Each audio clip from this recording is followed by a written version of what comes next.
pour cette troisième capsule, je vais vous demander de reprendre votre cours intitulé Mouvement et force que nous avons commencé la semaine dernière. Dans le cadre de ce cours, nous avons terminé par l'énoncé de la deuxième loi Newton qui s'applique notamment lorsque le système n'est pas immobile ou n'a pas de mouvement rectiligne et uniforme. Dans ce cas, pour expliquer la nature du mouvement et notamment la variation de la norme de la vitesse ou la variation de la trajectoire du système, il faut tenir compte de la somme vectorielle des forces qui s'exercent sur le système, qui est directement liée au vecteur accélération du centre de gravité du système. Dans le cadre de l'activité, nous avions constaté que le vecteur accélération et que la somme des forces qui s'exercent sur le système, ici Vénus, avait la même direction et également le même sens. Et on avait constaté également qu'il existait une relation simple qui reliait ce vecteur accélération et ce vecteur force en ajoutant la contribution de la masse du système, ici la masse de Vénus. Donc selon la deuxième loi Newton, la masse du système considéré fois le vecteur accélération de son centre de gravité est égale à la somme vectorielle de toutes les forces extérieures qui agissent sur ce système. Dans le cadre du programme de première, on peut faire l'approximation de l'expression du vecteur accélération en considérant le cas de mouvement dont la durée est très courte. Donc si la durée du mouvement est très courte, on peut considérer que le vecteur accélération, c'est à peu près égal au vecteur variation de vitesse divisé par la durée du mouvement en secondes. Dans ce cas-là, la deuxième loi de Newton peut être énoncée de façon approchée en indiquant que la somme vectorielle des forces qui s'exercent sur le système est égale à la masse du système fois le vecteur variation de vitesse divisé par la durée du mouvement en secondes. Nous avions fait un premier exercice d'application en considérant le mouvement d'un athlète sur un trampoline.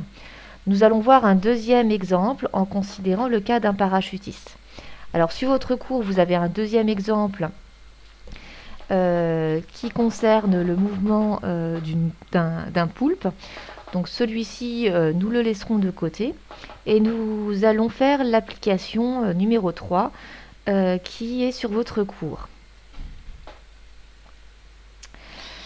Alors pour résoudre ce problème et répondre aux différentes questions, je vais introduire un quiz au niveau de la vidéo, notamment à partir des questions Q2 et Q3, de façon à voir si vous êtes capable de répondre un petit peu aux questions par vous-même. Alors, pour la première question, en revanche, je vais la corriger de suite. Vous pouvez bien sûr stopper la vidéo et puis essayer de répondre par vous-même aux questions. Donc là, je considère en fait un parachutiste, ou plutôt ici un cascadeur, alors qui saute sans parachute depuis une altitude de 7620. Il s'est laissé sans vitesse initiale et après une chute, on vous dit de 120 secondes, il a été réceptionné à 76 mètres du sol par un filet et la vitesse finale à l'heure atteinte était de 53,6 mètres par seconde. La première question consistait ici à faire le bilan des forces s'exerçant sur le parachutiste, sachant que les frottements ne sont pas négligeables. Donc là, comme d'habitude, on va définir le système, qui est le parachutiste.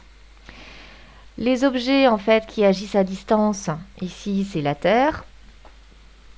Et les objets qui sont directement en contact avec le système, c'est l'air uniquement, qui exerce en fait une force de frottement. Donc on peut modéliser l'action de ces deux objets par deux forces. La première, donc l'action exercée par la Terre sur le système, c'est ce qu'on appelle le poids. Donc le poids, son point d'application, comme c'est une action à distance, c'est le centre de gravité du système. Cette force est dirigée selon la verticale du lieu vers le bas. Concernant l'action de l'air sur le système. C'est une action de frottement. Son origine, ça va être le centre de la surface de contact. Alors ici, comme c'est quelque chose en fait qui est en volume, on peut considérer qu'elle s'applique aussi au centre de gravité du système. La force de frottement s'oppose au mouvement du système, qui est ici un mouvement vertical vers le bas, donc elle va être dirigée verticalement vers le haut. Donc si on la représente, nous avons donc une force petit f qui est dirigée comme ça vers le haut dans le sens opposé au vecteur j qu'on va choisir ici comme repère. Alors, la deuxième question, on vous demande donc en tenant compte du repère choisi, donc avec un vecteur unitaire j dirigé vers le bas, de déterminer les expressions vectorielles de chacune des forces. Donc là, je vais vous demander de chercher les expressions des coordonnées du vecteur P et du vecteur F. Alors là, on s'aperçoit que le vecteur poids P est collinéaire et de même sens que le vecteur J. On peut donc en déduire que le vecteur P, c'est égal à P fois le vecteur J. Autrement dit, que l'ordonnée du vecteur est égale à P. P représentant la norme du vecteur poids. Concernant le vecteur force de frottement, petit f, ce vecteur est collinéaire et de sens opposé au vecteur J. Donc dans ce cas-là, dans ce repère, le vecteur f peut être exprimé comme étant égal à moins la norme du vecteur f fois le vecteur j. Autrement dit, c'est un vecteur qui a pour ordonnée moins f.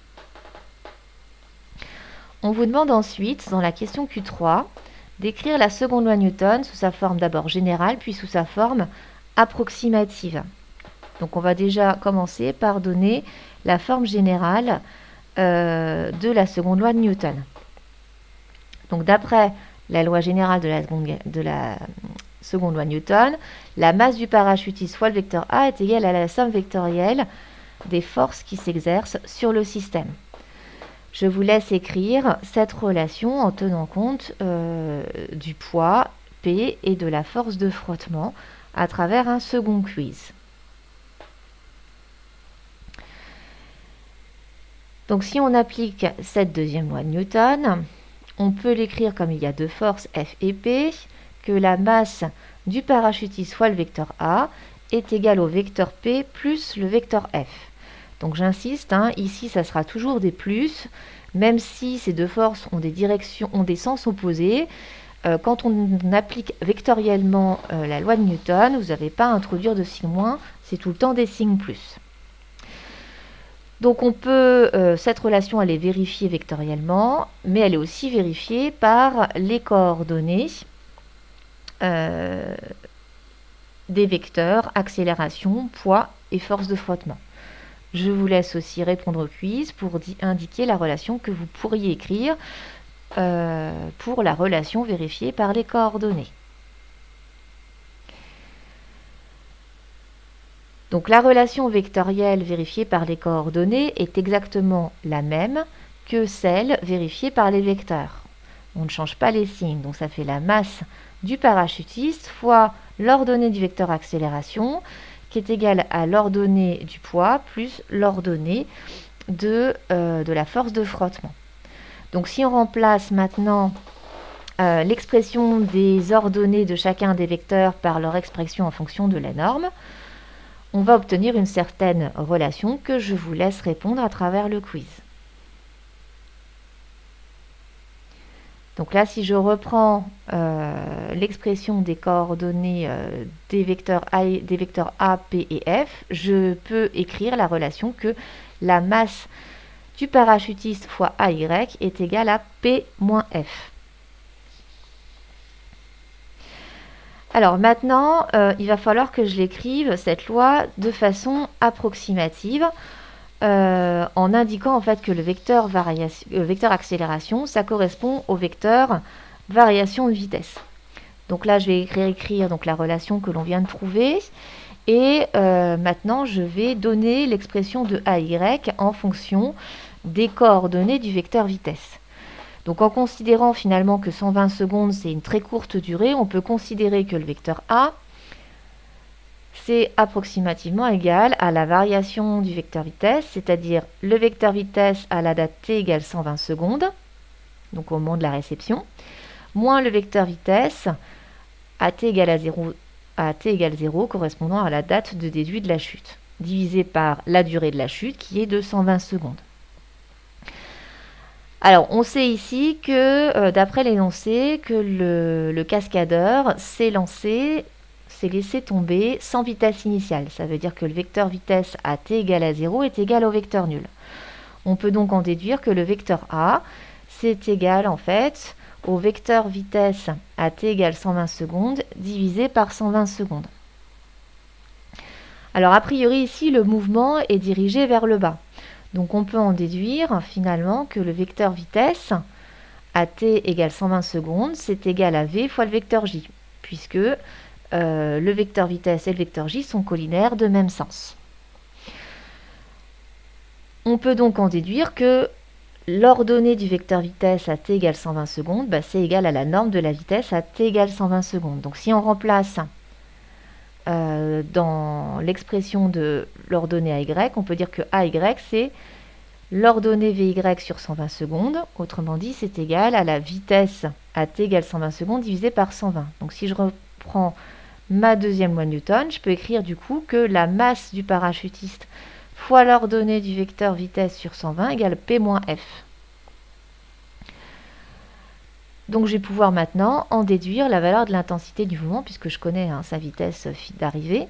Je peux écrire donc que F, ça va être égal à P moins la masse du parachutiste fois la vitesse à t égale 120 secondes divisé par 120 secondes. Et si je remplace, je trouve 421 newtons.